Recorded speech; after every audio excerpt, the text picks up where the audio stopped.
BJP বলে দিচ্ছে, তারপর কোর্টের রায় হচ্ছে। বিজেপি আগাম বলছে বিস্ফোরণ, তারপর কোর্টে লোকের চাকরি যাচ্ছে। আবার বিজেপির বিধায়ক বলছেন যে আরো কিছু লোকের চাকরি যাবে, আবার একটা কোর্টের অর্ডার আসছে। তাহলে বিজেপির পার্টি অফিস থেকে টাইপ করে আদালতে অর্ডার যাচ্ছে, নাকি আদালত যখন অর্ডার টাইপ করছে সেখানে বিজেপির লোক বসে থাকছে? এ নিয়ে যদি কেউ প্রশ্ন তোলেন, সেই প্রশ্ন তোলার অধিকার কারুর সবারই রয়েছে। আমরা যারা অযোগ্য বা যাদের চাকরি নিয়ে প্রশ্ন আছে, অন্যায় তদন্ত হোক।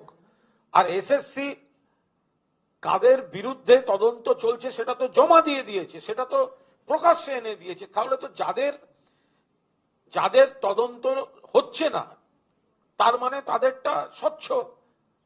তাহলে তাদের চাকরিটা খেয়ে নিয়ে কোর্টের কোন ন্যায় বিচার? আর তাদের চাকরি খাওয়ার আনন্দটা পৈশাচিক উল্লাসে ভোটের বাজারে বাজার করতে নেমেছে এই সিপিএম, এই কংগ্রেস এবং ভারতীয় জনতা পার্টি।